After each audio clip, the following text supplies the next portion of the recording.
Donc, merci à tous ceux qui sont là. Pour les gens qui n'ont pas pu se connecter, de toute façon, pour le dire à vos collègues, etc., ça va être mis en ligne sur YouTube, sur la chaîne de l'AFEF Jeunes. Donc, c'est le premier webinaire destiné aux internes, aux jeunes et à tout type de médecins sur des thématiques un peu pratiques des pathologies. Donc le thème du jour, ça va être de discuter d'imagerie hépatique et notamment d'échographie, de scanner et d'IRM. Et pour ça, donc, on remercie donc trois radiologues qui vont nous faire chacun une thématique. Vous pouvez poser vos questions soit à l'oral au micro, soit dans le chat du, du Zoom. Et donc, on commence avec donc, le docteur Dalmasso qui va nous parler d'échographie. Donc, je te laisse Clément. Ouais, bonjour à tous. J'espère que ça fonctionne bien et que vous voyez ce que je vois. Je vais essayer de le mettre en plein écran comme je l'avais tout à l'heure. N'hésitez pas à me dire juste si ça fonctionne bien. Ça fonctionne bien, on t'entend bien et on voit Ok. ton écran. Et on voit mon écran. Ok. Donc ouais, je suis le docteur Dalmasso. Donc je travaille au CHU de Tours. Déjà, je voudrais te remercier Louis pour l'invitation à venir parler de ça. Et puis je remercie aussi Manuel donc qui parlera d'IRM tout à l'heure. Cette invitation, c'est quand même à la base une discussion à Vienne pendant le Congrès européen de radio, donc ça fait plaisir d'être là aujourd'hui. Donc, je n'ai pas de conflit d'intérêt particulier pour cette présentation. Et donc, j'ai structuré cette présentation. Donc, moi, je m'occupe de l'exploration échographique hépatobiliaire. Et donc je vais parler, voilà, je vais faire quelques rappels anatomiques, la technique de l'échographie, la sémiologie échographique hépatique normale, et puis après, rapidement, on ne peut pas tout aborder en 15-20 minutes, mais donc la pathologie hépatique biliaire, quelques mots sur la radio interventionnelle, puisque c'est ma surspécialité, et puis voilà. Donc en premier lieu, donc l'échographie abdominale, donc là je m'adresse à des internes des pathogastro, donc vous savez mieux que moi que c'est un examen extrêmement pratiqué. 7 millions d'échographies abdo en France en 2021, avec souvent des indications variées, mais qui sont principalement une écho-abdo centrée sur l'exploration hépatobiliaire, que ce soit pour des douleurs abdominales aiguës, une découverte d'organomégalie, un bilan de cholestase, d'ictère, perturbation du BH, etc., les surveillances d'hépatopathie chronique. Et donc, c'est un examen qui a une place centrale, puisqu'il est disponible, il est peu coûteux, il est non irradiant et il est vraiment plutôt performant pour débrouiller les choses globalement et même parfois pour assurer un suivi chronique. On a beaucoup de gens qui peuvent faire de l'échographie en France, les radiologues bien sûr, mais aussi des spécialistes avec des IU, des manipulateurs d'électroradiologie médicale, et on a aussi beaucoup de matériel à disposition. Ça va de la machine que nous on a dans les centres hospitaliers universitaires, donc des machines dernier cri, souvent très très chères, avec des sondes très très chères, et ça peut être de l'échographe portable au lit du patient en réanimation. Ça peut être le médecin généraliste qui a l'échographe un petit peu mis au rebut. Donc beaucoup d'opérateurs, beaucoup de matériel, et voilà des pratiques qui sont assez hétérogènes quand même. Et il y a des limites à cet examen que j'aborderai un peu plus tard, qui sont dues à la technique en elle-même. Donc c'est quand même voilà, l'examen de première intention dans l'analyse morphologique et vasculaire hépatobiliaire.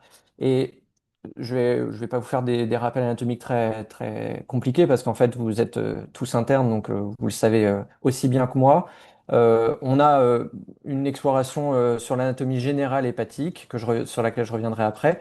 Et en fait, nous, en échographie, ce qu'on peut faire vraiment, c'est aller regarder l'anatomie générale, biliaire, et utiliser notamment donc, la segmentation hépatique qui a été établie par Quino, qui nous permet de localiser les anomalies. Donc, quand on est au-dessus du tronc-porte, on a les segments 7, 8, 4, 1 et 2, et en dessous, les segments 6 et 5 globalement, et le 3 pour le foie gauche. Et ça nous aide quand même dans les comptes rendus à bien localiser les choses et à s'entendre avec les autres spécialités.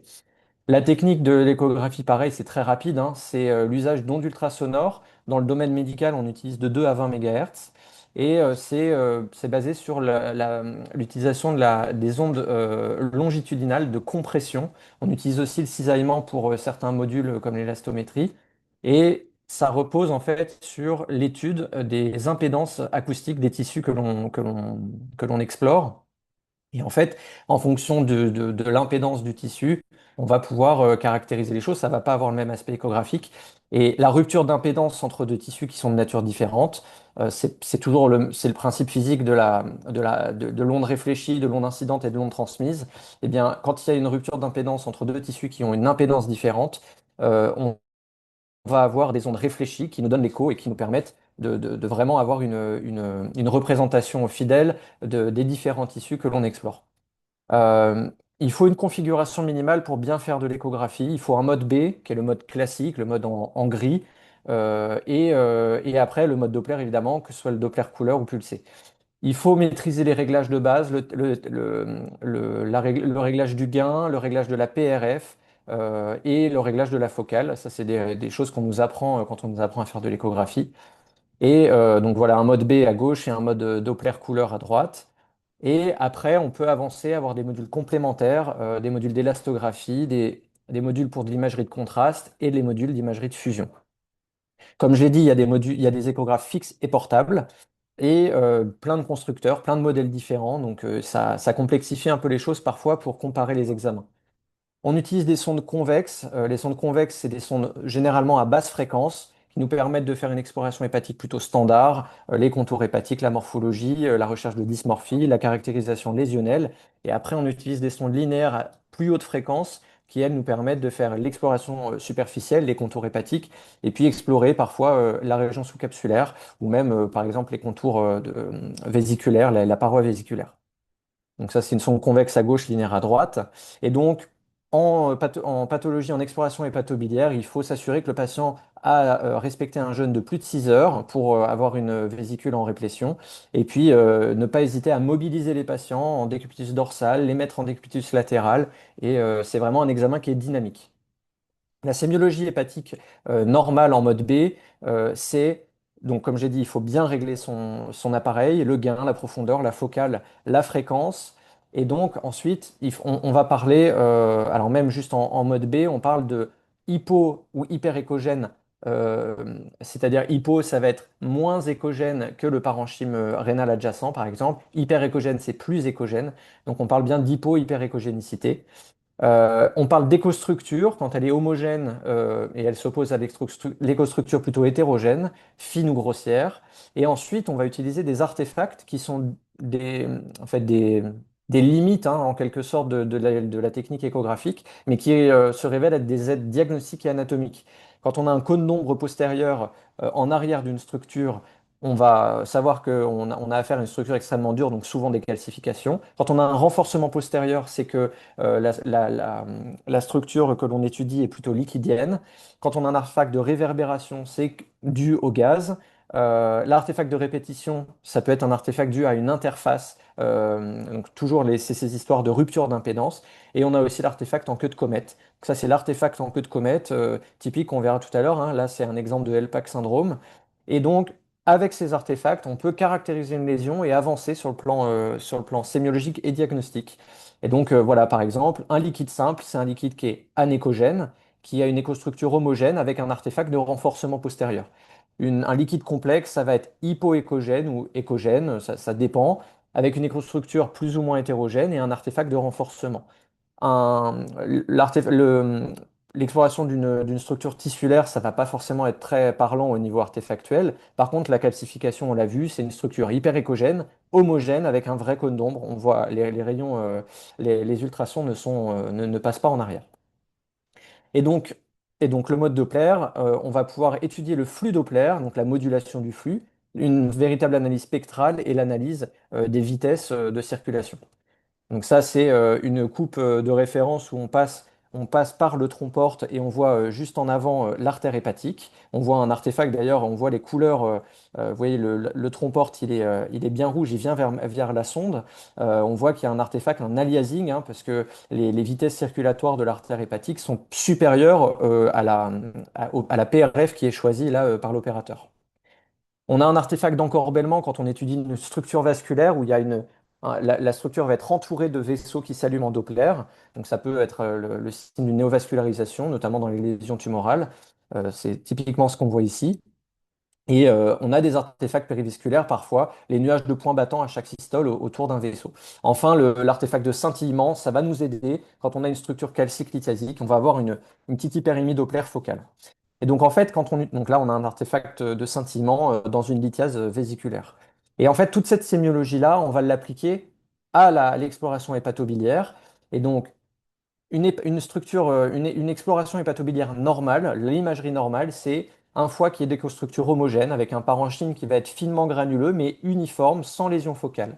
L'écogénicité normale, elle est supérieure à celle du cortex, légèrement supérieure à celle du cortex droit et inférieure à celle de la rate. Le foie a des contours réguliers avec une surface hépatique lisse, un bord inférieur fin et aigu, sans émoussement. Les dimensions, donc la flèche hépatique droite doit être inférieure à 15 cm, c'est ce qu'on retient en général, et des segments 1 et 4 de taille normale.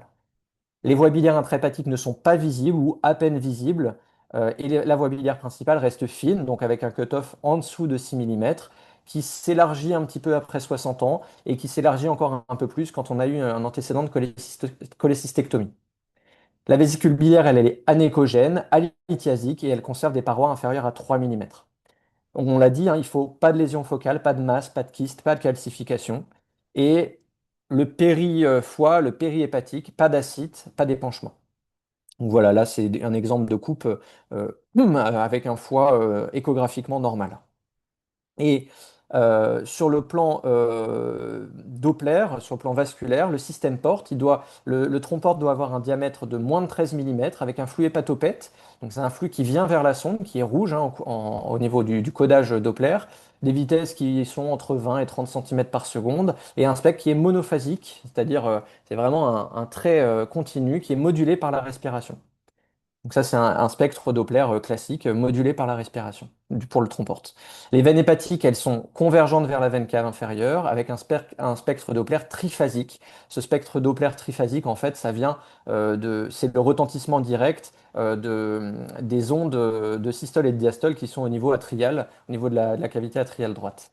L'artère hépatique, elle doit avoir un diamètre fin, moins de 6 mm au il, avec une vitesse systolique entre 30 et 70 cm secondes et un index de résistance normal, ça c'est toujours le cas pour les artères, entre 0,5 et 0,8. Ça, c'est une artère hépatique normale.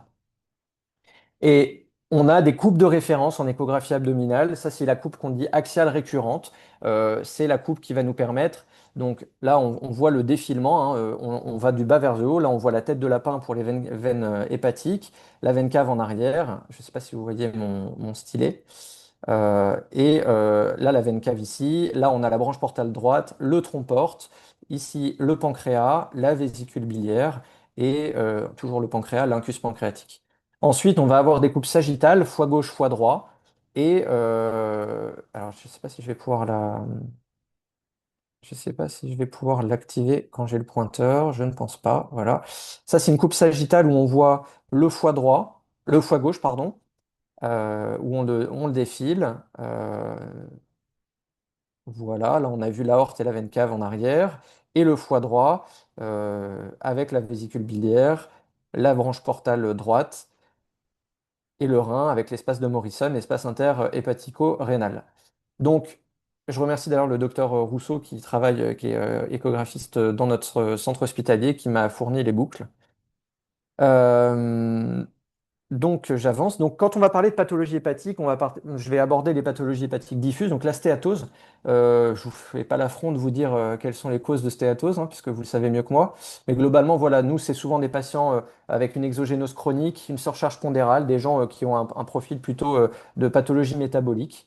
Et donc, une stéatose hépatique en échographie, c'est une hépatomégalie harmonieuse avec surtout en fait un parenchyme hépatique qui est hyper échogène globalement avec un gradient hépatorénal, où vraiment on a un foie qui est blanc avec un rein qui apparaît vraiment quasiment noir. Et il y a parfois des zones d'épargne stéatosique. C'est un parenchyme qui est extrêmement absorbant, donc souvent nos rayons ultrasonores ont du mal à passer. Donc typiquement là, vous voyez une classification où on voit en fait que le foie devient de plus en plus blanc, de plus en plus hyper échogène. Et vous voyez ici que les rayons ont quasiment du mal à passer. On a l'impression que le parenchyme rénal est noir, alors qu'en fait c'est vraiment le parenchyme hépatique qui est surchargé. Ça ne doit pas exercer d'effet de masse sur les structures vasculaires et parfois, je le disais, il y a des formes atypiques avec des îlots de stéatose focale qui peuvent prendre des formes pseudonodulaires comme ici ou carrément des formes segmentaires. Il faut toujours rechercher dans ce cadre-là des lésions focales, des signes de dysmorphie hépatique et des signes d'hypertension portale. Donc ça m'amène à la deuxième pathologie diffuse, la cirrhose. Quelques causes communes, mais on a aussi les causes virales et les causes génétiques qui s'y ajoutent. L'aspect échographique, c'est le diagnostic de la cirrhose. Ça va être la dysmorphie hépatique, qui associe donc une hypertrophie du foie gauche. Donc en échographie, nous, on regarde le segment 1, et une hypo, voire atrophie du foie droit au niveau du segment 4. On doit avoir des contours irréguliers. Là, on voit des contours hépatiques en sonde linéaire. Vous voyez vraiment un aspect crénelé des contours hépatiques, avec en plus ici un épanchement acétique sur ces coupes. Et des signes de fibrose, donc ça va être un cutoff d'élastométrie à plus de 7 kPa avec une démodulation des veines hépatiques. Donc là, je vous ai mis les rappels, ça pareil, vous connaissez mieux que moi, mais voilà, les signes l'élastométrie avec les valeurs d'élasticité du parenchyme hépatique. Les étiologies, on doit toujours les rechercher. Ça va être des anomalies vasculaires au niveau des veines hépatiques, des anomalies biliaires quand on se place dans un cadre de cholangite sclérosante primitive. Est-ce qu'il y a une stéatose? Est-ce qu'il y a des choses voilà, qui peuvent nous orienter un petit peu? Et puis on cherche, nous, en échographie, les complications de la cirrhose, que sont l'hypertension portale, donc le retentissement splénique avec la splénomégalie, une flèche de plus de 12 cm, un élargissement du tronc porte au-delà de 13 mm et la présence de voies de dérivation portosystémiques qu'on voit très bien en échographie. Quand elles sont discrètes, c'est pas toujours évident, mais quand les gens ont des vraies voies de dérivation, je peux vous assurer que les voies splénorénales, les voies périgastriques, on les voit très bien. Et l'épanchement ascitique, on le voit très bien aussi. Donc ici, on voit une splénomégalie, hein, on a une rate qui, on dirait un foie droit, mais non, non, c'est bien une rate. Ici, on voit les grosses voies de dérivation périspléniques avec des gros, gros cordons vasculaires affluents. Et donc, après, on peut faire des études de pression. Bon, ça, c'est moins le cas hein, en échographie, nous, on ne peut pas trop le voir non plus. Par contre, on peut voir le ralentissement des vitesses circulatoires avec parfois un flux qui va plus être hépatopète, mais qui va être hépatofuge, qui va s'éloigner de notre sonde et qui va être codé en bleu en Doppler. On va rechercher le CHC. Donc là, je vous montre des exemples. Le CHC, c'est une lésion un peu caméléon en échographie qui peut prendre un peu beaucoup d'aspects. Donc, mais il faut globalement rechercher la lésion focale en échographie. Et donc, en parlant de lésion focale, ça reste aussi la force de l'échographie, c'est qu'on va pouvoir détecter pas mal de lésions. Les lésions bénignes, le kyste biliaire, c'est une lésion arrondie ou parfois polylobée qui va être anéchogène avec renforcement postérieur. Comme on l'a vu, c'est la sémiologie classique de l'échographie et ça garde des parois fines et régulières. Si on voit une lésion arrondie, anéchogène avec renforcement, sans rien d'autre, sans contingent tissulaire ou quoi, c'est un kyste biliaire, c'est rien d'autre. Donc là, un kyste biliaire simple, on voit très bien l'artefact de renforcement. L'hémangiome, c'est pareil, c'est assez typique, c'est une lésion hyperéchogène homogène avec un renforcement postérieur et sans Doppler. Donc là, c'est typiquement un hémangiome hépatique.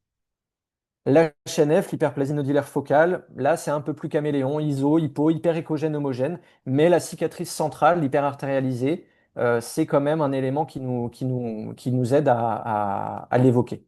Et enfin, l'adénome, c'est la lésion hyperéchogène hétérogène avec une vascularisation veineuse périphérique plutôt pauvre. Encore une fois, vous voyez, c'est un peu compliqué il n'y a pas de renforcement postérieur, c'est un peu compliqué. En échographie, je me lance jamais à dire, ah, ça c'est un adénome, c'est sûr. Bon, on voit une lésion, on la caractérise et on complète. Et puis les lésions malignes, donc on a vu le CHC qui a une échogénicité variable avec une hypervascularisation en mode Doppler. Les métastases, pareil, une échogénicité variable, c'est plutôt le contexte qui va un peu nous orienter. Mais bon, en général, les métastases, on voit vraiment de multiples lésions nodulaires hépatiques et on l'évoque.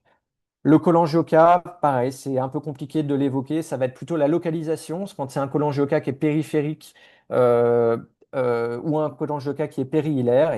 Et parfois, donc, quand c'est périphérique, ça peut être intrahépatique distal ou ça peut être vraiment au niveau de la voie biliaire. C'est pas toujours facile. Et puis enfin, on voit l'abcès hépatique. C'est la lésion hypoéchogène avec une paroi épaisse, plus ou moins bien limitée, et un contenu qui va être hétérogène, cloisonné. Donc là, en général, pareil, le contexte infectieux nous aide.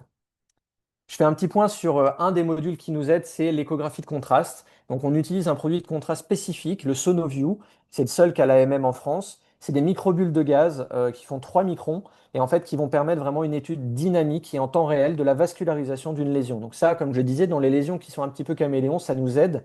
La métastase hépatique, typiquement, hein, vous voyez ici, là, on a un aspect voilà, un rehaussement plutôt global de la lésion. On a des lésions multiples, nodulaires. On pense à des lésions, là c'était des métas plutôt hypervasculaires de cancer rénal à cellules claires. Et puis la chaîne F, on peut voir la cicatrice qui va être initialement hypoéchogène et qui puis après va persister sur les temps tardifs. Donc vraiment, ça c'est un truc qui nous aide à caractériser les lésions. Le cas de la transplantation hépatique, à Tours, nous, au CHU de Tours, on a un gros centre de transplantation, le deuxième ou troisième centre français. On fait beaucoup de suivi de pathologies hépatiques, de pathologies de transplantation hépatique. Et donc, c'est une place centrale. Les opérateurs, les chirurgiens nous demandent beaucoup d'échographies de suivi, avec des échographies à J0, J1, J3, J5. On les fait vraiment très régulièrement et même dans le suivi chronique. Et donc, on fait une analyse systématique des anastomoses artérielles, veineuses et biliaires. On peut très bien voir l'anastomose en piggyback comme ici. On peut l'étudier. C'est des aspects qu'il faut qu'on connaisse. C'est pas un diaphragme, c'est pas une chose particulière, c'est juste l'anastomose qui est comme ça. Et puis on peut regarder l'anastomose porte-au-porte. On peut regarder les anastomoses. Vraiment, on a pas mal de choses à notre disposition en échographie. On peut étudier le spectre artériel hépatique au niveau de l'anastomose. Là, on a un spectre normal. Je vous l'ai dit, un indice de résistance qui est entre 0,5 et 0,8. Et là, vous voyez un aspect de tardus parvus, qui est un aspect typique quand on a une sténose au niveau de l'anastomose artérielle. Donc là, vraiment, on est assez contributif. On n'a pas besoin forcément d'irradier les gens avec un scan et on peut aider les chirurgiens. On peut rechercher les collections périhépatiques, on étudie l'écogénicité du parenchyme. Enfin voilà, tout ce qu'on a vu précédemment, ça nous aide dans ce contexte-là. Euh, je parle juste un petit peu de la pathologie biliaire parce qu'en fait, c'est aussi beaucoup de choses qu'on nous demande. On étudie la vésicule biliaire, on l'étudie très bien en échographie. On peut regarder, voilà, là, ici un exemple de vésicule biliaire lithiasique avec un sludge, un contenu un peu hétérogène, échogène. Ici un aspect de cholécystite aiguë avec une paroi qui est aspect trifeuillé, épaissie de plus de 3 mm. Si on met du Doppler, elle a très certainement une hyperémie et donc on répond cholécystite aiguë. C'est pareil, pas besoin d'aller au scanner, même s'ils nous en demandent de plus en plus. Ici, une dilatation, un aspect typique en rail hein, de dilatation des voies biliaires intrahépatiques, donc certainement un obstacle quel qu'il soit, lithiasique, tumoral, et une dilatation de la voie biliaire principale ici, avec ici une lithiase, on voit un cône d'ombre postérieur, une lithiase enclavée dans le bas, dans le bas cholédoque. Euh, on va aller un peu dans les raretés, mais vous êtes hépato-gastro-entérologue, donc je peux vous en parler. On peut avoir parfois des exemples, là, une maladie de Caroli, et ici, je l'ai dit tout à l'heure, un LPAC syndrome avec l'artefact en queue de comète qui voilà, peuvent aller, mais j'en ai vu une fois dans mon internat pour l'instant, donc franchement, c'est la rareté. Et puis je vais parler de RI parce que j'aime ça et parce que pareil, l'échographie est vraiment très importante dans cette surspécialité. Bon, la biopsie hépatique, c'est le classique, hein. Vous voyez ici, là, on se guide avec ici la TEMNO qui vient biopsier cette lésion hypoéchogène. Le drainage biliaire, ça commence à devenir un peu plus technique. C'est des gestes avancés de radiologie interventionnelle où là, vous voyez qu'on va, avec une fine aiguille Shiba, venir cathétériser la voie biliaire dilatée. Et puis, en fait, après, là, je vous montre un peu la suite. C'est après, on fait une cholangiographie par cette petite voie d'abord. Ça va nous permettre de monter des cathéters. Et là, il y avait une sténose tumorale. On voit ici que la cholangiographie s'arrête ici. Et donc, on avait une sténose tumorale qu'on peut franchir avec notre guide et ensuite on peut aller monter notre prothèse biliaire, donc ici une prothèse interne.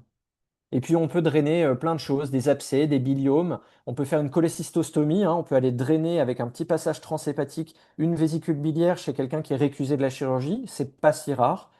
On peut aider au guidage de la pose de TIPS, le shunt hépatique dans le cadre chez les patients cirrhotiques qui font une acite réfractaire. Enfin, vous connaissez les indications aussi, hein. Donc, on guide notamment le passage quand on est dans la veine hépatique droite et qu'on va vouloir passer au fourreau avec le sabre. On va vouloir aller récupérer la branche portale droite. Et ben, ça se fait sous guidage échographique. Et alors, plus ou moins, mais nous, on le fait sous guidage échographique. On peut faire des alcoolisations de kystes sous voie hépatique, et puis toutes les thermoablations tumorales, les radiofréquences, les micro-ondes. Voilà, il y a plein de choses qu'on peut faire sous écho. Donc globalement, je vous parle juste en dernier du cas particulier de l'imagerie de fusion. Donc l'imagerie de fusion entre l'échographie et le scanner et l'IRM, c'est disponible chez plein de constructeurs, Philips, Canon, pour ne pas les citer. Ça demande un paramétrage préalable, il faut vraiment que ce soit bien paramétré, ça peut très rapidement devenir fastidieux. Et il y a une vraie courbe d'apprentissage, il faut vraiment connaître le module, il faut savoir le faire. Mais quand on sait le faire, pour les lésions qui sont très difficilement visibles en échographie normale, on peut vraiment réussir à faire une biopsie, faire une thermoablation grâce à ce module. Là, je vous donne un exemple. Ici, c'est de l'imagerie de fusion. Vous voyez à gauche, c'est l'échographie. Et à droite, vous voyez l'imagerie qui est vraiment sur notre écran d'échographie. On voit l'imagerie recalée du scanner qui a été fait au préalable. Ici, on le voit pareil. On voit une lésion qui est bien visible au scanner. Et nous, en échographie, on a vraiment du mal à la voir. Et bien, grâce à cette imagerie de fusion, on peut faire la biopsie. Et ça fonctionne aussi avec l'IRM. C'est un peu moins bien parce que l'IRM fait des coupes plus épaisses, mais ça peut aider dans certains cas. Voilà, donc en gros, l'échographie, ça reste l'examen de première intention pour l'exploration hépatobiliaire. C'est accessible, c'est peu coûteux, c'est non irradiant. Mais le message que je veux faire passer, c'est que ça reste opérateur dépendant et que ça demande une cour d'apprentissage avec une pratique qui est régulière. Le message, c'est pas dire faites pas d'échographie, il n'y a que les radiologues qui doivent le faire, parce que de toute manière, vous en ferez, et il y a beaucoup de gens qui en font. Mais l'échographie, c'est technique, c'est fin, et il faut vraiment avoir l'habitude d'en faire pour vraiment être contributif, je trouve. Il faut connaître les modes classiques et les modules complémentaires que je vous ai présentés rapidement, et il faut surtout connaître les limites. Il ne faut pas raconter n'importe quoi en écho, il faut savoir s'arrêter et dire je complète par un scanner, par une IRM. C'est une place centrale dans le guidage en radio interventionnelle percutanée et en radiologie vasculaire, interventionnelle vasculaire. Voilà, je vous remercie pour votre attention. Merci beaucoup Clément, c'était très clair, très complet. Je ne sais pas s'il y a des questions. Vous pouvez parler, activer votre micro, poser via le Bon, bah, chat. les références que j'ai utilisées. Euh, ouais, donc moi, du point de vue de l'hépatologue, l'écho, effectivement, on s'en sert beaucoup, quasiment tous les jours, que ce soit en consulte ou en service, pour voir un petit peu. Moi, je vous encourage, si vous avez la possibilité dans votre parcours d'hépatogastro, de passer en radiologie.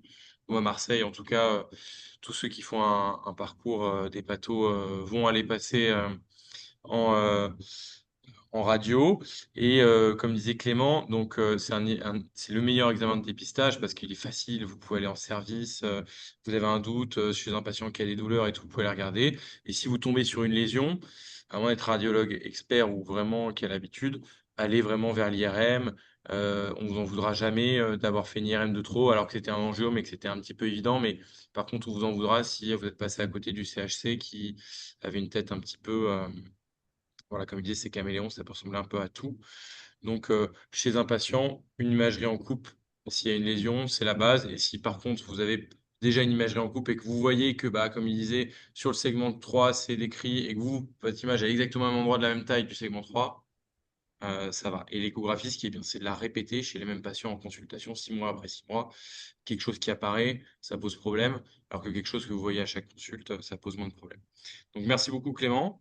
Avec On plaisir. enchaîne avec Nadine ou Manuel. Je ne sais pas qui parle en premier. Peut-être Nadine, je crois, avec le scanner. Oui, c'est ça, j'enchaîne avec le scanner.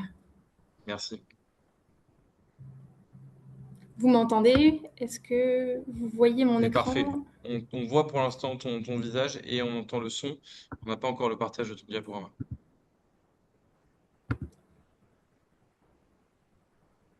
C'est parfait. Est-ce On que a c'est tout ce bon qu'il pour faut. vous? Tu peux y aller.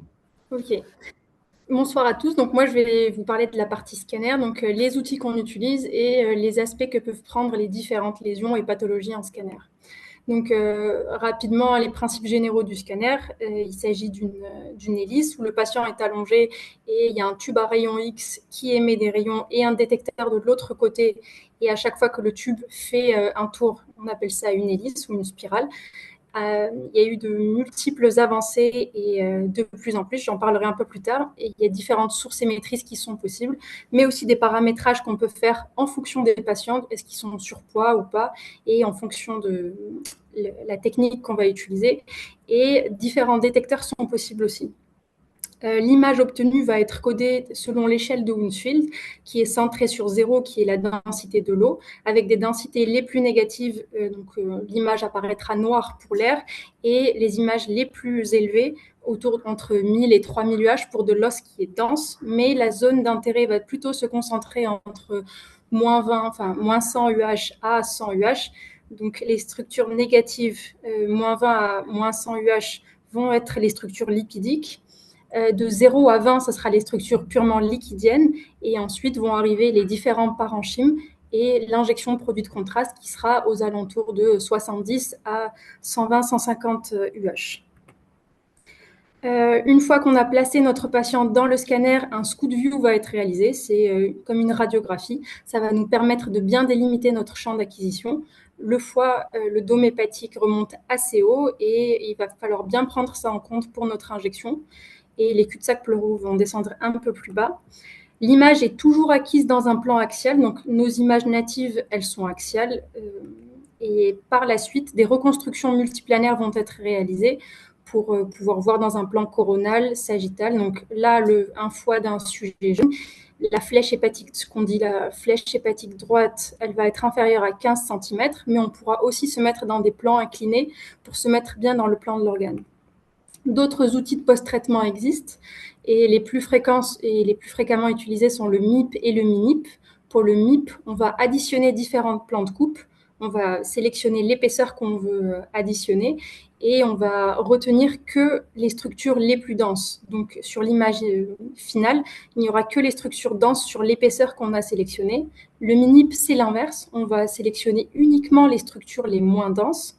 D'autres types de reconstructions sont possibles, comme les reconstructions vasculaires, pour bien voir le trajet des vaisseaux, leur division, d'éventuelles sténoses. Et le volume rendering, qui est un peu une réalité virtuelle, mais dont on se sert au final pas beaucoup dans la pratique clinique, ça sert juste à faire de belles images. Dans l'imagerie hépatique, le MIP va surtout nous servir à bien visualiser le trajet des vaisseaux. Donc pareil, bien voir s'il y a une sténose ou pas, voir la division, la naissance des artères hépatiques. Le MINIP, quant à lui, va permettre de bien voir les structures hypodenses. Donc là, on a par exemple une dilatation des voies biliaires intra- et extra-hépatiques, donc en vert le cholédoque. La segmentation hépatique, vous la connaissez très bien. Donc, les veines hépatiques vont délimiter les secteurs dans un plan vertical. Et en scanner, elles vont nous permettre de bien différencier les différents segments. Donc, en haut, au-dessus du plan du tronc-porte, on a le segment 2, le 4A, le 8 et le 7. Et en bas, le 3, le 4B, le 5 et le 6. Le 1 en vert et en arrière du tronc-porte. On a une multitude de protocoles d'injection qui sont possibles et pour l'étude du foie, on utilise souvent une injection multiphasique. Donc on commence toujours de façon générale par une phase sans injection qui va nous permettre de mettre en évidence des calcifications, la présence de graisse, d'hémorragie.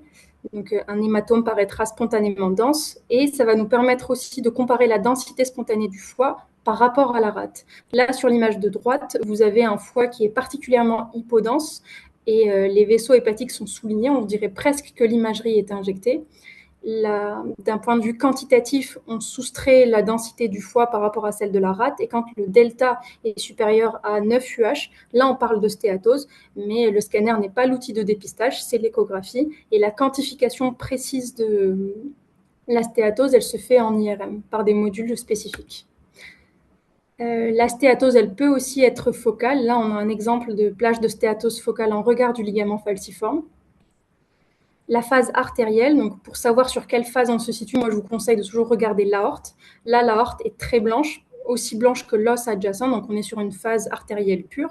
Ça nous permet de voir le trajet des vaisseaux, mais aussi des lésions hypervasculaires dont fait partie le CHC, mais aussi l'adénome et certaines métastases hypervasculaires, comme par exemple les métastases de tumeurs neuroendocrines. La phase portale, le parenchyme hépatique sera homogène. Le critère qualité, c'est l'opacification des veines hépatiques. Une fois qu'on les voit bien opacifiées, on sait qu'on est sur un temps portal de bonne qualité. Donc, on peut aussi, grâce à ça, bien être sûr de ce qu'on décrit sur le tronc-porte. Si jamais il y a un thrombus, ben c'est sur cette phase-là qu'on la verra le mieux. La phase tardive, elle, va intervenir un peu plus tardivement, entre 3 et 5 minutes, et elle nous permet de voir les zones fibrotiques, de mieux délimiter la capsule tumorale et d'être certain de la présence d'un washout pour le CHC. Là, c'est un exemple de protocole. Quand je vous parle de ces différentes phases d'injection, on ne va pas faire une hélice sur toutes les parties du corps à chaque fois. On va essayer de préserver au mieux le patient et de limiter l'irradiation. On appelle ça le principe ALARA, as low as reasonable possible. Donc, il faut aussi qu'on soit vraiment sûr de la question posée avant d'injecter le patient, parce que pour la phase non injectée, par exemple, elle n'est plus possible a posteriori. Et si jamais il fallait un temps artériel, mais qu'on ne le savait pas, ben, il faut réinjecter le patient. Donc, pareil, ça, c'est sous-optimal par le patient, parce qu'on va le réinjecter, donc néphrotoxicité, et le réirradier aussi. Pareil, pour les temps artériels, en réalité, il y a différents types de temps artériels. Il y a des temps artériels très précoces qui nous permettent de voir les vaisseaux et des temps artériels plutôt tardifs pour voir les rehaussements de certaines tumeurs. Et pareil, pour le temps portal, on a aussi différents temps d'injection. On va commencer par la pathologie infectieuse. Là, il s'agissait d'un patient qui se présentait aux urgences. Il a été admis en réanimation dans un état de choc septique avec une défense abdominale. Et les urgentistes et les réanimateurs recherchaient un foyer infectieux profond, voire des signes d'occlusion. Là, on voit un épaississement des parois de la vésicule biliaire. Le liseré hyperdense que l'on voit et qui est discontinu, il s'agit de la muqueuse de la vésicule biliaire. On voit qu'elle est interrompue au niveau de la face antéromédiale de la vésicule. La graisse autour de la vésicule biliaire, ici on voit une graisse normale, donc qui est très noire, alors qu'à la face antérieure, on voit que cette graisse est plutôt sale, infiltrée. Il s'agissait d'une cholécystite perforée. D'autres patterns de cholécystite, là en bas à droite, en bas à gauche, il s'agit d'une autre cholécystite perforée avec une rupture de la continuité de la vésicule biliaire. En bas à droite, on voit une structure, on voit que sur la paroi de la vésicule biliaire, la densité est très très faible et elle s'apparente plutôt à celle de l'air. Il s'agissait d'une cholécystite emphysémateuse. Au-dessus, on ne voit même plus la lumière on ne voit même plus la paroi de la muqueuse de la vésicule biliaire. Il s'agissait d'une cholécystite ischémique. Le diagnostic différentiel qui peut être évoqué dans ce cas-là et auquel il faut penser, c'est l'hépatite aiguë. Dans le cadre des hépatites, on peut avoir un œdème sous-muqueux de la vésicule biliaire. Là, on voit que cet épaississement hypodense est plutôt régulier. L'interface avec le foie sain adjacent, elle est bien respectée. Le foie adjacent est aussi sain, il n'y a pas d'anomalie, il n'y a pas d'irrégularité. On note aussi un œdème autour du tronc-porte. En fait, il s'agit de ces hypodensités de part et d'autre du tronc-porte. Ça, c'est important parce que une dilatation des voies biliaires sera d'un seul côté du tronc-porte et pas des deux côtés. L'étiologie la plus fréquemment retrouvée, c'est l'hépatite aiguë, mais on peut aussi voir ce pattern-là dans le cadre d'une insuffisance cardiaque, par exemple, ou d'une ascite avec une hypoalbuminémie marquée. Un autre exemple d'hépatite aiguë avec l'œdème qui est vraiment sur toute la hauteur de la vésicule biliaire et une muqueuse qui est parfaitement saine, rehaussée de façon homogène et continue, avec un foie sain au niveau de son interface.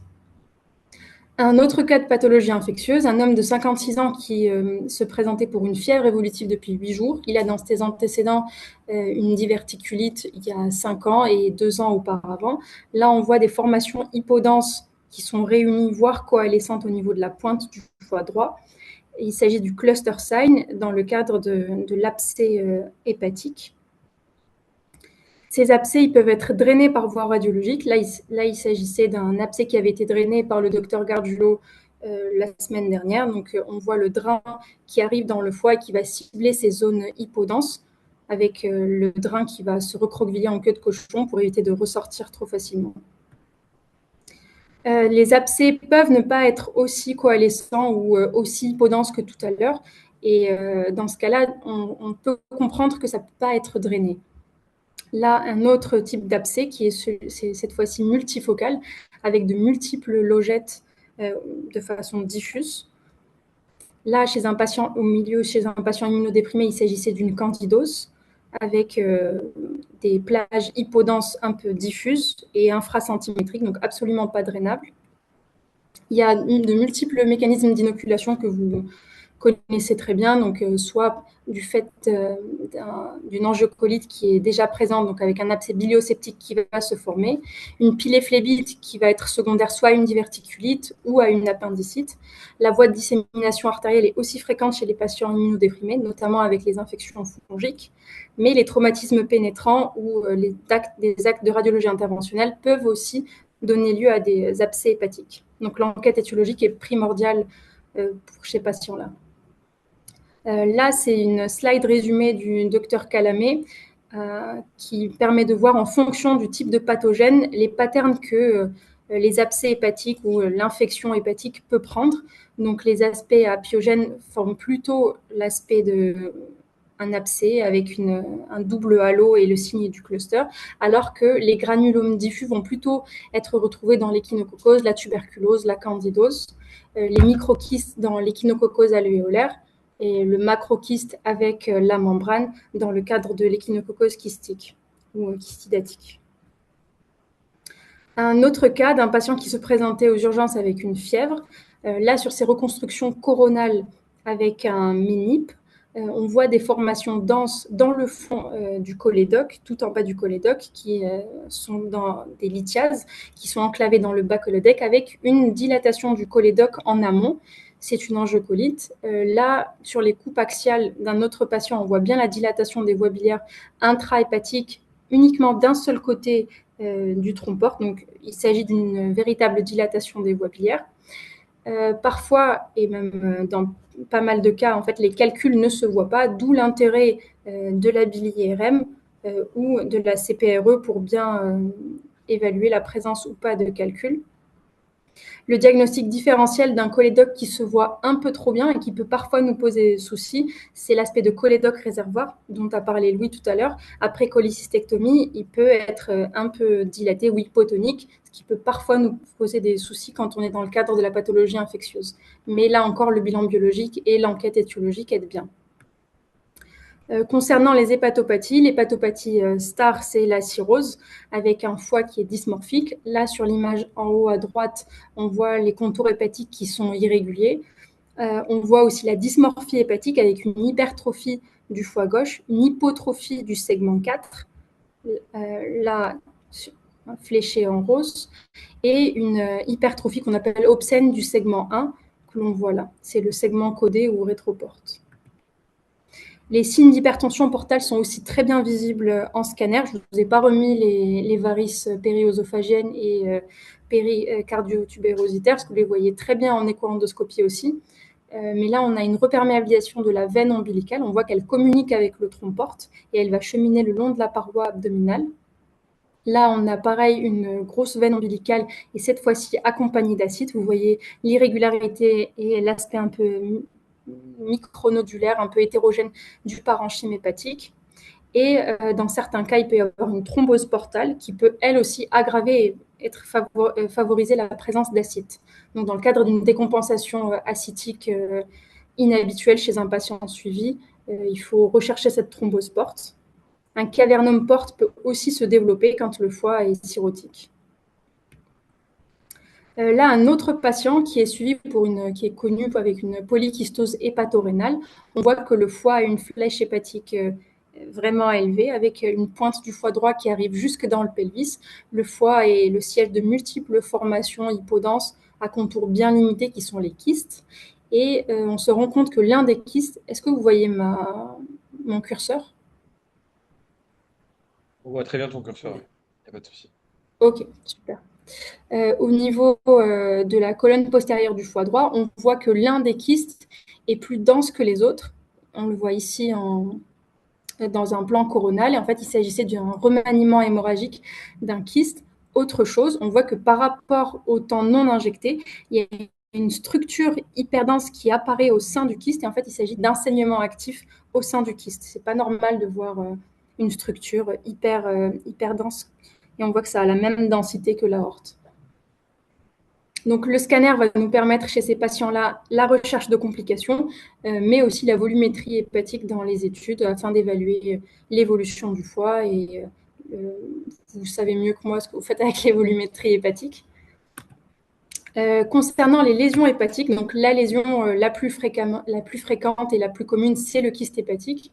Donc la densité spontanée, elle est liquidienne, donc inférieure à 20 UH. Il n'y a pas de rehaussement après injection, il n'y a pas de cloison, il n'y a pas de réelle paroi. Et, ils sont volontiers périphériques, il n'y a pas d'anomalie en particulier. Ils sont tellement fréquents qu'ils ne sont pas forcément décrits de façon exhaustive. Des fois, on dit juste pas d'anomalie hépatique, en dehors de la présence de quelques kystes simples. C'est plus fréquent avec l'âge. De rares complications sont possibles, comme les remaniements hémorragiques, comme le patient juste avant. Concernant l'hémangiome, il s'agit d'une formation qui est bien limitée, qui est ovalaire, polylobée parfois. Elle est hypodense par rapport au parenchyme hépatique normal sur une séquence sans injection. Là, sur ce temps artériel, on voit qu'il y a des petits rehaussements périphériques qui sont dits en motte, qui vont s'accentuer au fur et à mesure du temps d'injection. Ces mottes sont discontinues, ça c'est très important parce qu'une formation tumorale peut aussi prendre cet aspect-là.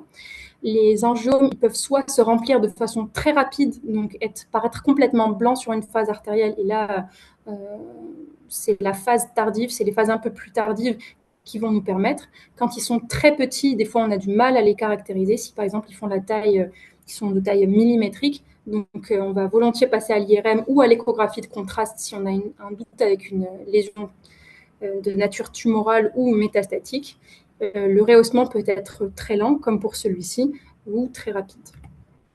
L'hyperplasie nodulaire et focale, ça concerne le plus souvent les femmes jeunes, dont l'âge est inférieur à 40 ans. Il s'agit de tumeurs hépatocytaires avec du stroma fibreux. La sémiologie en scanner, les lésions seront isodenses au parenchyme hépatique sur la séquence sans injection, avec un rehaussement intense sur la phase artérielle et qui va s'homogénéiser avec le parenchyme hépatique sur la phase tardive. Et vous voyez la petite hypodensité centrale. Il s'agit en fait de la cicatrice fibreuse au sein du foie qui va s'homogénéiser sur les phases portales tardives. La lésion star, c'est le CHC, donc la sémiologie, vous la connaissez très bien. Là, il s'agit d'une lésion avec un washing, donc un rehaussement intense et homogène. On voit qu'on la différencie bien avec le parenchyme hépatique adjacent. Et un washout, là, il est plutôt précoce, mais il faut avoir un temps tardif pour s'assurer de la présence de ce washout, si jamais il n'est pas sur la phase portale d'emblée. L'incidence est en forte augmentation chez les femmes, plutôt stable chez l'homme. Et dans l'algorithme, dans les guidelines de traitement, là c'est tiré du dernier congrès 2025, la radiologie interventionnelle a une place de plus en plus importante dans le CHC, à la fois dans la phase diagnostique, en imagerie diagnostique, mais aussi pour la biopsie. Ils encouragent de plus en plus à avoir une preuve anatomopathologique pour avoir au mieux le pattern moléculaire et génétique et que sais-je. Et la radiologie interventionnelle va intervenir à la fois dans les traitements curatifs pour la thermodestruction percutanée, mais aussi dans les traitements dits palliatifs comme la chimioembolisation, mais aussi dans la radiothérapie interne parce qu'elle se fait par voie endovasculaire. En fait, sur une table de radiologie interventionnelle, le radiologue interventionnel va pouvoir atteindre la zone ou le segment cible et pouvoir injecter les petites particules, les billes, à l'aide du médecin nucléaire. Et la chimioembolisation, il s'agit d'injecter de la chimiothérapie, pareil, par voie intra-artérielle. Là, un exemple de traitement par thermodestruction qui a été fait par le docteur Gargiulo ces derniers jours. C'était un patient multitraité avec une cirrhose évoluée. Donc là, il s'agissait d'une récidive à ce niveau-là. On réalise d'abord une sorte de scanner comme pour le scanner diagnostique. Et ensuite, on va définir une coupe de référence en scanner interventionnel où on va dire, OK, notre lésion, elle est sur cette coupe-là. On la sélectionne. On fait un repère à la peau grâce à un laser. Et ensuite, après avoir anesthésié la peau, on va pouvoir avancer à la fois le matériel de traitement de thermodestruction, mais aussi d'éventuelles sondes adjacentes pour protéger les structures environnantes. C'est ce qui avait été fait avec une autre aiguille à ce niveau-là. Le foie est un organe qui bouge avec la respiration, étant donné qu'il est juste en dessous du diaphragme, d'où l'intérêt de suivre l'évolution de l'aiguille par scanner. En fait, à chaque fois qu'on va avancer un petit peu notre aiguille, on va s'assurer qu'on va dans la bonne direction, que le patient n'a pas trop bougé et qu'on n'a pas touché de structure d'intérêt. Par rapport à la résection par voie chirurgicale, on va pouvoir faire un traitement par radiologie interventionnelle, même si les lésions sont bien distantes, ce qui n'est pas forcément le cas, ou profonde, ce qui n'est pas forcément le cas de la résection chirurgicale. On peut imaginer que s'il y a une lésion là et là, on va placer une première aiguille là et une autre à cet endroit par ici pour pouvoir traiter, alors qu'en chirurgie, ça va être beaucoup plus complexe, notamment si il y en a à différents endroits. Le terme juste de recherche de lésions hépatiques sans nous donner le contexte ni les antécédents de traitement, c'est pas optimum pour nous. Là, on a 2 temps artériels chez 2 patients différents. Chez le premier patient qui avait un carcinome hépatocellulaire, on voit très bien le washing tumoral sur le temps artériel précoce, alors que le lavage a déjà commencé sur ce temps artériel tardif, alors que dans le cadre de la maladie métastatique, on voit que sur un temps artériel précoce, la lésion est à peine visible, alors qu'on la voit beaucoup mieux sur un temps plutôt tardif. Donc, il faut vraiment qu'on sache quelle est la question posée pour adapter au mieux les protocoles. L'outil qu'on utilise pour décrire les patients et évaluer l'évolution de la maladie, c'est le RECIST. C'est ce qui nous permet de dire en prenant quelques lésions cibles et en évaluant de façon globale les lésions qu'on ne prend pas pour cible, si le patient est en progression, en stable, ou s'il y a une bonne réponse. Pour le CHC, il y a un autre outil qui a été développé, c'est le mRECIST. Il y a d'autres outils aussi, notamment pour les métastases hépatiques du côlon sous BEVA, mais c'est moins utilisé en pratique clinique. Là, un autre type de lésion tumorale hépatique, c'est le cholangiocarcinome. Il y a 2 grandes formes schématiquement pour nous. C'est celles qui sont responsables d'une infiltration canalaire, donc il n'y a pas de masse à proprement parler à mesurer. Il s'agit juste d'une sténose plus ou moins étendue, alors que dans l'autre cas, là, vous avez une dilatation de la voie biliaire principale avec une formation hypervasculaire qui est montrée par la flèche rouge et avec la correspondance en anatomopathologie qui est la croissance intracanalaire de la tumeur. Donc, dans ce cas-là, c'est plutôt facile de savoir de la mesurer, mais dans ce cas-là, il faut vraiment qu'on puisse avoir les antériorités pour savoir l'évolution et ne pas se dire qu'il s'agit juste de séquelles post-thérapeutiques. Il y a de multiples nouveautés en termes de scanner dont vous avez peut-être entendu parler, scanner spectral, scanner à double énergie. Il s'agit vraiment d'un enjeu en oncologie parce que c'est des scanners novateurs qui vont permettre d'augmenter le rendement du scanner et d'avoir des images des fois aussi informatives que l'IRM. Là, sur le cas du haut, on avait une lésion hypovasculaire qui n'aurait pas pu être vue sur un scanner conventionnel et on voit qu'il y a une bonne corrélation avec une IRM 3 Tesla qui avait été réalisée. Des fois, ça peut même être une meilleure option pour un patient parce que lors de l'IRM, les patients, quand vous les voyez en consultation, ils vous diront peut-être, mais il faut qu'ils fassent des apnées, c'est assez complexe. Chez des patients qui sont cirrhotiques, maintenir une apnée, ça peut être compliqué. L'épaisseur de coupe, elle est plus élevée, donc pareil, les micro-lésions, on peut parfois les louper. Donc, c'est une excellente alternative. L'autre avantage, c'est que ça peut potentialiser le rehaussement artériel.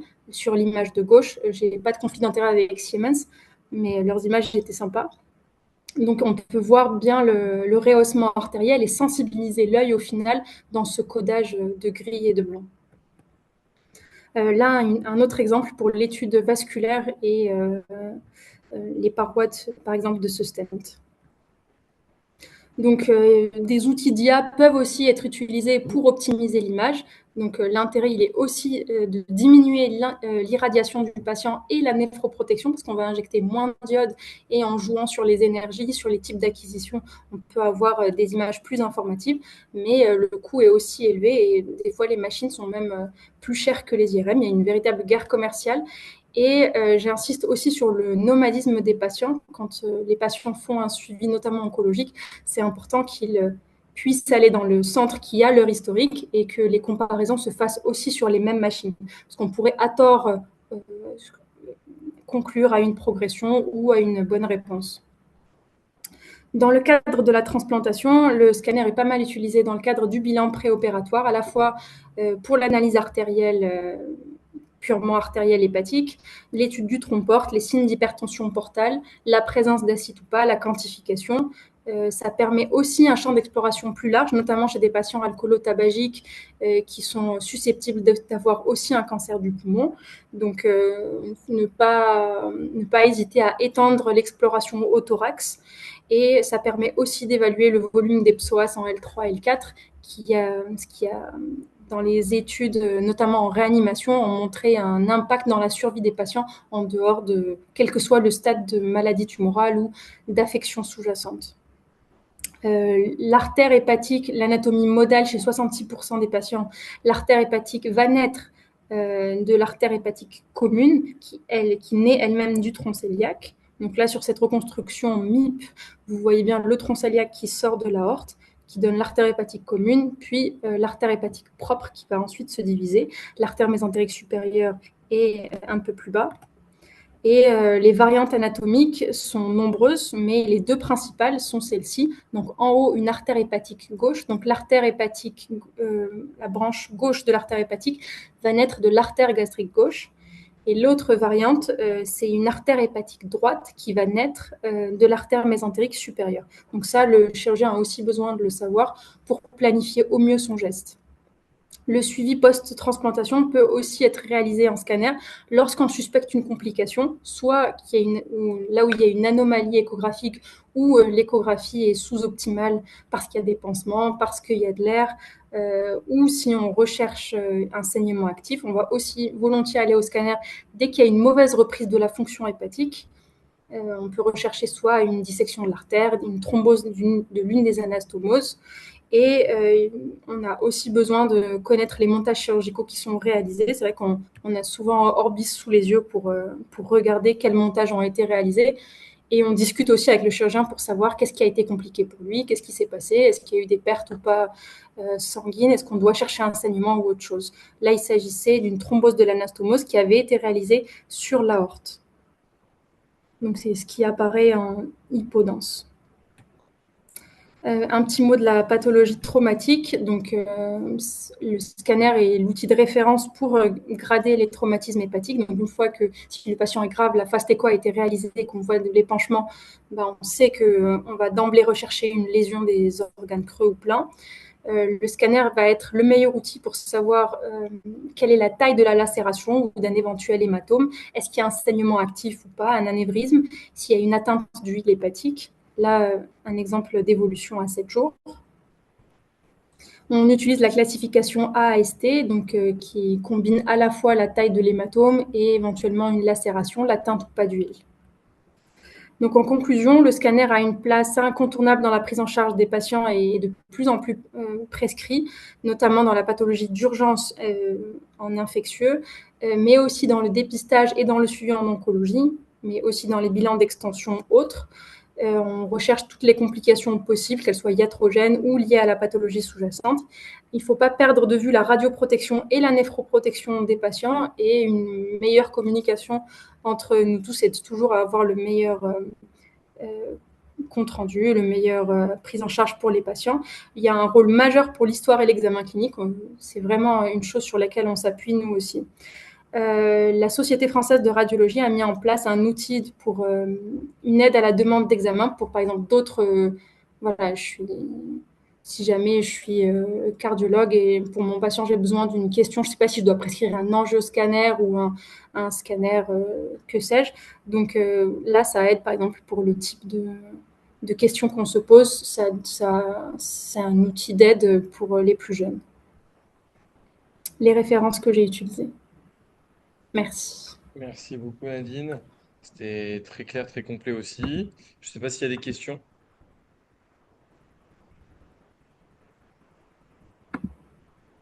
Non. C'était très clair. Donc, ce qu'on peut dire, nous, c'est que oui, effectivement, le scanner, c'est ce qu'on voit le plus en service. C'est l'examen de base de l'urgence diagnostique en hépatogastro, contrairement à l'IRM qui est plus sur une imagerie de suivi ou diagnostic fin. Le scanner, faut que pour les internes de gastro et les jeunes gastroentérologues, il faut savoir les lire. Ouvrez les scanners de vos patients avant d'ouvrir le compte-rendu du radiologue. C'est important de savoir le faire et pas juste de se baser sur le compte rendu. Et voilà, nous, on n'a pas forcément les options de MIP, etc. Mais vous pouvez serrer la fenêtre, ouvrir la fenêtre avec, en augmentant ou en diminuant le contraste pour essayer de voir mieux les vaisseaux et les tiades. Et je passe la main à Manuel s'il n'y a pas de questions, qui va nous parler un petit peu d'IRM. Merci beaucoup.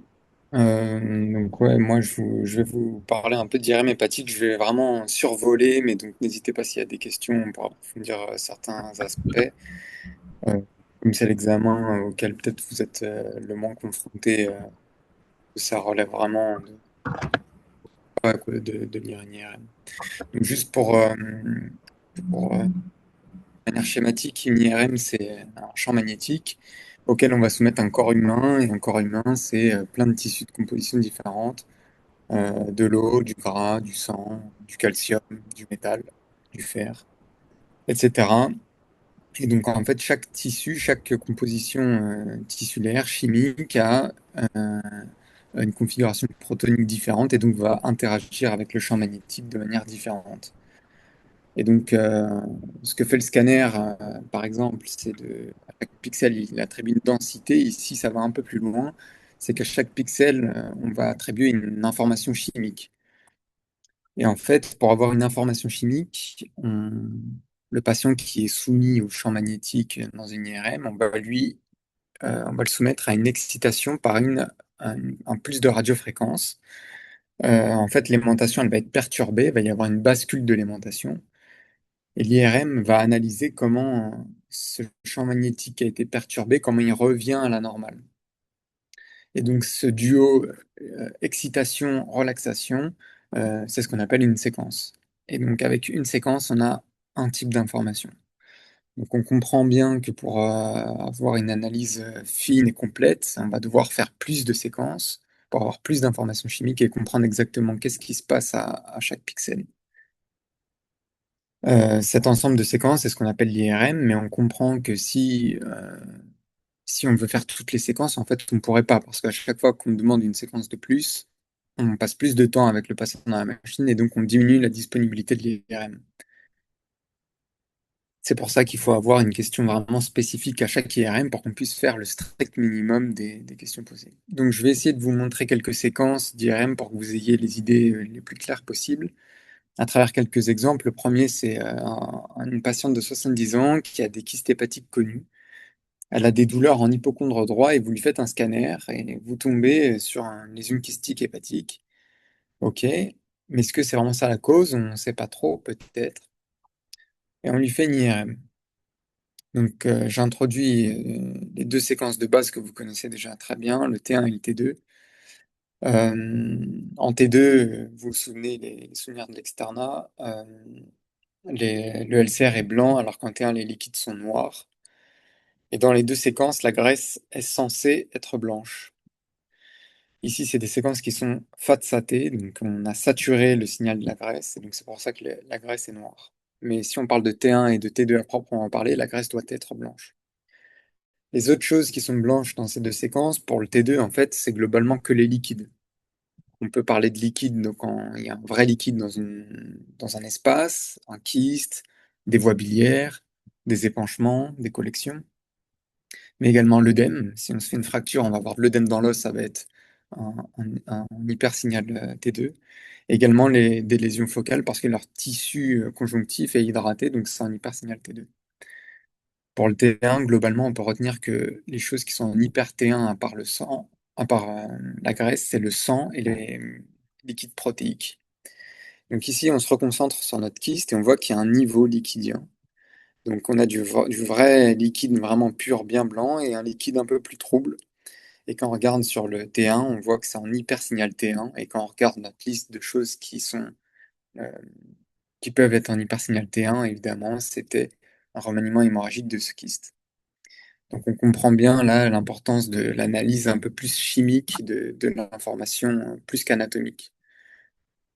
En T2, je vous ai dit que les liquides sont blancs et on peut le dériver pour faire des bili-IRM. Donc on ne garde que les signaux qui sont liquidiens. On peut incliner le recueil du signal dans plusieurs plans et on peut avoir ce qu'on appelle des bili-IRM. Ça fait de jolies images. mais surtout, c'est ce qui nous permet de faire les diagnostics les plus fins. Ici, c'était, comme l'a montré Nadine, des exemples d'angiocolite. Ici, c'est ce qu'on voit en IRM, avec une dilatation relative des voies biliaires intrahépatiques et le calcul en vide de signal dans le cholédoque. Ici, un patient de 7 semaines, un transplanté hépatique, une perturbation du bilan hépatique et un ictère et un prurite. Et en IRM, on voyait très bien la sténose de l'anastomose entre le cholédoque du greffé et le cholédoque du receveur. Du greffon et du receveur, pardon. Un deuxième cas, un patient de 57 ans qui est suivi pour un cancer colorectal. Bon, Nadine vous a un peu spoilé, mais donc c'est parce que c'est très fréquent. Donc c'est important d'en parler. On a une zone hypodense sur un scanner dans le segment 4. Et donc, il reçoit une IRM. Ça se discute, hein. Un radiologue entraîné ne proposera pas d'IRM. Mais donc là, on fait l'IRM. Et donc, en T2, c'est en hyposignal. En T1, en hyposignal. Et j'ai introduit ici deux autres séquences et des dérivés du T1. C'est le T1 en phase et le T1 en opposition de phase, qu'on appelle in phase et out phase. En phase, quand dans un pixel, il y a de l'eau et de la graisse, ça apparaît en hypersignal, alors qu'en opposition de phase, dans ce pixel-là, on aura un hyposignal. Et donc, ce qu'on va chercher, c'est des chutes de signal entre le in phase et le out phase. Ici, le nodule qu'on avait repéré ici au scanner, il devient complètement en hyposignal, vraiment très foncé. Et donc, c'est que forcément, il y avait de la graisse à cet endroit-là. C'est ce qu'on appelle un nodule de stéatose focale. On peut se servir de ce concept-là pour l'appliquer au concept de stéatose hépatique globale. Quand vous avez un foie en in-phase qui devient euh, plus sombre en out-phase, c'est qu'il y avait une stéatose hépatique. Et on l'a déjà dit, l'IRM est l'examen de référence pour quantifier la stéatose. Elle est plus performante que l'histologie euh, pour la grader. On peut appliquer ce genre de réflexion à d'autres types de séquences, notamment les T2 de susceptibilité magnétique, pour quantifier des surcharges en fer, notamment. Un quatrième cas, pour illustrer là la puissance de détection de l'IRM, un scanner chez un patient qui a un cancer colorectal. On peut très facilement passer à côté de cette lésion, mais en IRM, grâce à la séquence diffusion, c'est beaucoup plus compliqué de passer à côté. La séquence diffusion, ça analyse les mouvements d'eau extracellulaires, et donc dans les portions tumorales, où il y a beaucoup de cellules parce qu'il y a une prolifération tumorale, les mouvements d'eau vont avoir plus de mal à circuler entre les cellules et donc on aura une restriction de la diffusion. Et cette restriction se traduit sur l'IRM par un hypersignal en diffusion. Donc là, c'est beaucoup plus évident de trouver cette localisation secondaire.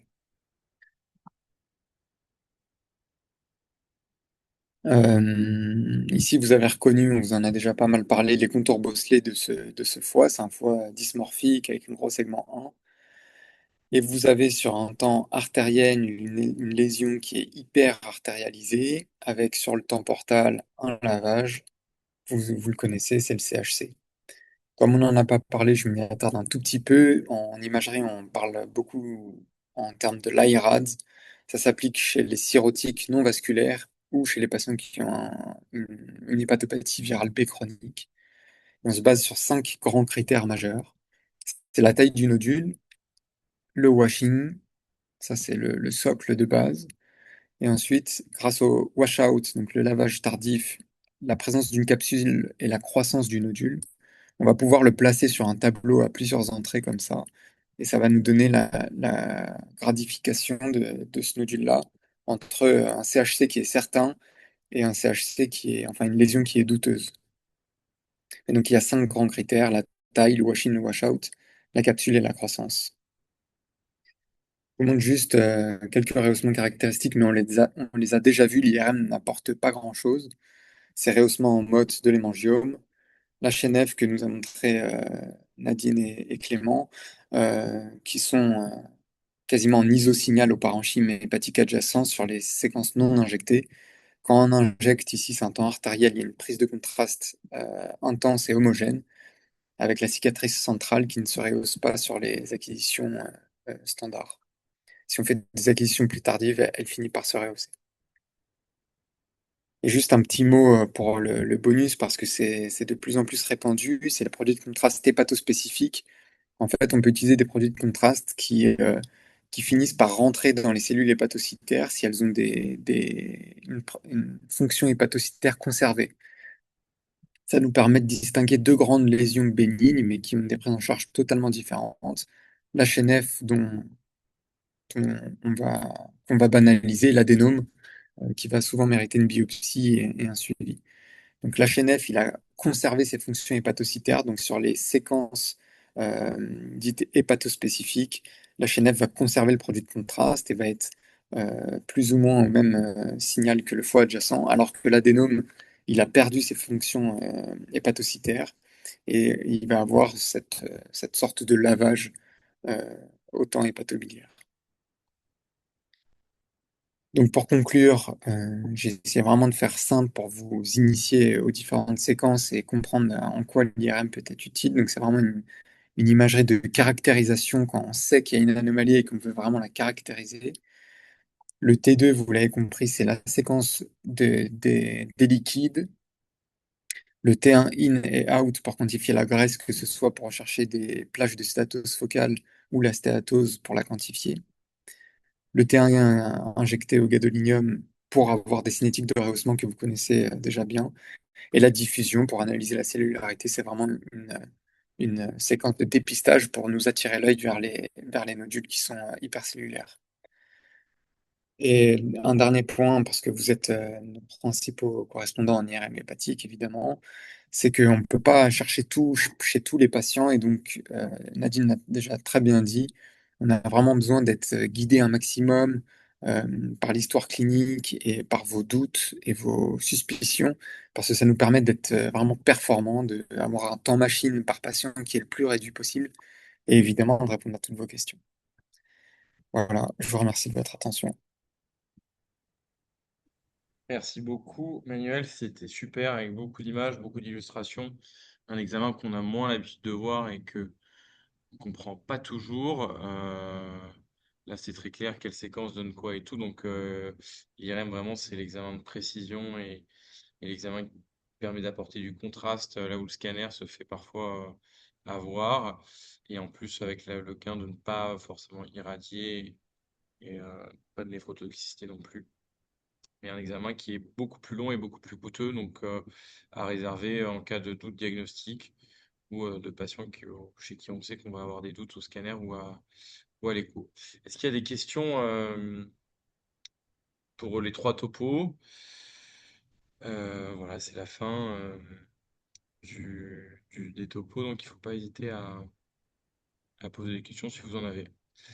De toute façon, le Zoom a été enregistré, j'ai enregistré, on va le mettre sur le site de la FEF, donc l'Association française des pathologies, de l'étude du foie, et elle sera aussi sur notre chaîne YouTube, pour ceux qui veulent la revoir, et la revoir, et la revoir.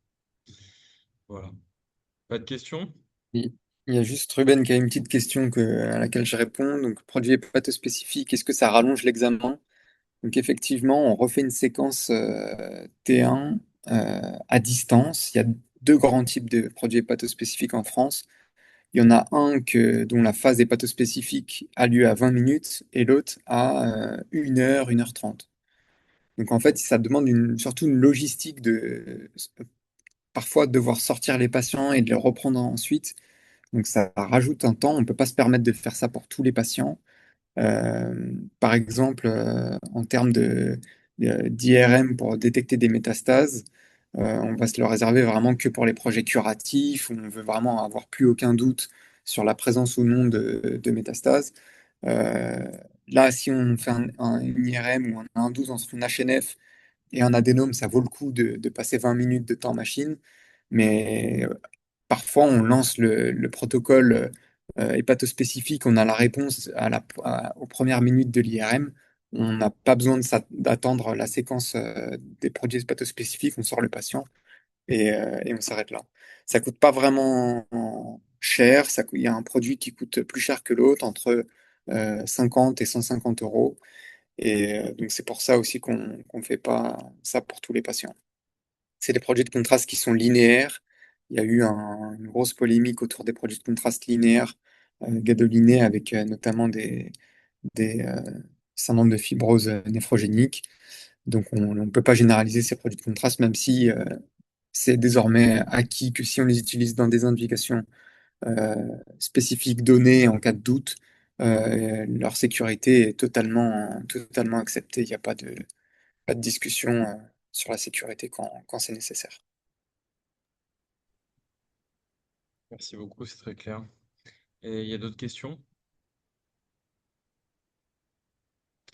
Dans ces cas-là, on vous remercie beaucoup tous les trois d'avoir accepté de prendre de votre temps pour préparer le diapo et du temps ce soir pour, euh, pour nous expliquer tout ça en vous mettant un petit peu à notre niveau qui n'est pas forcément le vôtre.